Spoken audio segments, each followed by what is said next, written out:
राधे राधे प्रिय भक्तों, आप सबका फिर से स्वागत है हमारे कृष्णदासी प्रीति चैनल में। बुधवार व्रत कथा। बुधवार को श्री गणेश जी की पूजा का विधान है। बुधवार के दिन महिमा न्यारी, हरती संकट देती सुख भारी।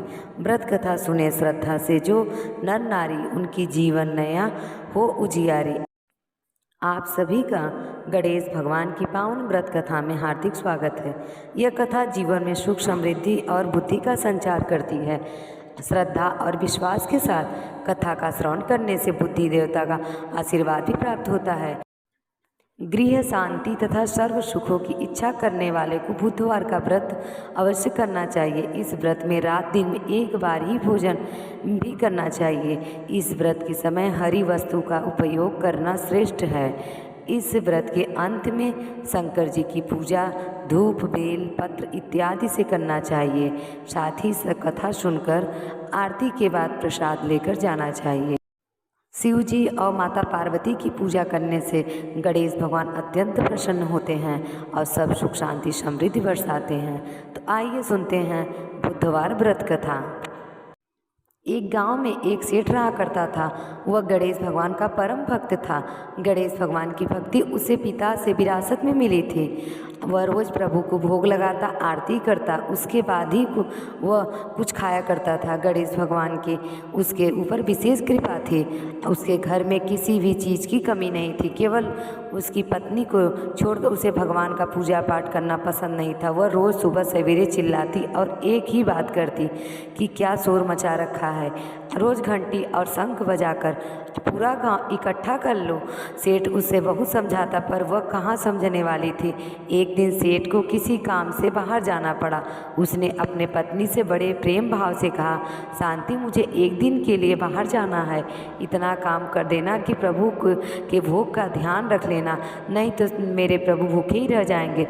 शांति ने अनमने से बात को सुनी कर दी। तब सेठ ने चला गया और उसे एक उल्टी चाल सूझी। उसने सोचा कि गणेश जी को घर से बाहर निकाल दूँ तो रोज़ रोज़ की आरती, पूजा, भोग और शंख की आवाज़ की झंझनाहट ही खत्म हो जाएगी। उसने घर के पीछे जाकर एक गड्ढा खोदा, उसमें गणेश भगवान की मूर्ति को दबा दिया और घर में वापस आ गई। सेठ जब घर वापस आया, उसने मंदिर में गणेश भगवान को नहीं देखा। वह भागा भागा शांति के पास गया और कहने लगा, शांति, प्रभु कहाँ हैं? वह मंदिर में नहीं है। शांति अनजान बनकर बोली, मुझे तो पता ही नहीं, मैंने तो कल रात धूप, आरती और भोग लगाकर पर्दा लगा दिया था। सेठ पागलों की तरह गणेश भगवान को पूरे घर में खोजा। उसे मन ही मन में पछतावा था रहा कि यह काम शांति का ही है। उसे ही मेरी पूजा पाठ पसंद नहीं थी। उसने शांति से कहा, शांति, यदि मेरे प्रभु नहीं मिले तो मैं खाना पीना सब छोड़ दूंगा। शांति को लगा 1-2 दिन नाटक करेंगे, उसके बाद सब ठीक हो जाएगा। सेठ को रोते बिलखते 7 दिन हो गए। वह शांति से बोला, शांति, मुझे पता है तुम्हें ही मेरी पूजा पाठ करना पसंद नहीं था। मेरे गणेश जी की प्रतिमा को तुमने ही कहीं छिपाया है। यदि मुझे मेरे गणेश जी नहीं मिले तो मैं कुएं में कूदकर अपनी जान दे दूंगा। अगर शांति मुंह खोलती तो उसका पूरा झूठ पकड़ा जाता। इसीलिए वो बोली, आप मुझ पर शक कर रहे हैं हो, मुझे सच में कुछ नहीं पता। नए प्रतिमा लेकर आती हूँ। तब सेठ को वही प्रतिमा चाहिए थी। फिर वह खुद ने लगा। ये सब शोरगुल सुनकर गाँव के लोग इकट्ठे होने लगे और आस्था भगवान भी देख रहे थे। वह भी अपने भक्त के पास जाने के लिए बेचैन थे। उधर सेठ कुएं के प्याल पर चढ़ गया। शांति भागी भागी गणेश भगवान की प्रतिमा गड्ढे से निकालने लगी, पर गड्ढे में गणेश भगवान की प्रतिमा ही नहीं थी, क्योंकि गणेश भगवान अपनी प्रतिमा स्वयं निकल गए थे। गणेश भगवान बालक का रूप लेकर आए और अपनी प्रतिमा निकालकर उनके पास पहुँचे और बोले, काका, यही प्रतिमा आपकी है ना? आप इसे गड्ढे में ढूंढ रहे हैं क्या? सेठ ने पीछे मुड़कर देखा तो एक सुंदर बालक ने हाथ में उसके गणेश जी थे। वह पाल से नीचे उतरा, प्रभु को गले से लगाया, रोते रोते स्नान कराया और भगवान को मंदिर में स्थापित किया। वह बालक शांति की तरफ देखकर मुस्कुरा रहा था। शांति सोच में पड़ गई कि इस मूर्ति का पता इस बालक को कैसे चला। सेठ के साथ शांति भी अंदर चली गई। सेठ ने रोते रोते बड़े भाव से गणेश भगवान की स्थापना पूजा की और उस बालक का खूब धन्यवाद किया। बालक जो कि स्वयं भगवान थे वह बोले, काका क्या मुझे भोग नहीं लगाओगे? शंभू काका गए और भोग लेकर आए।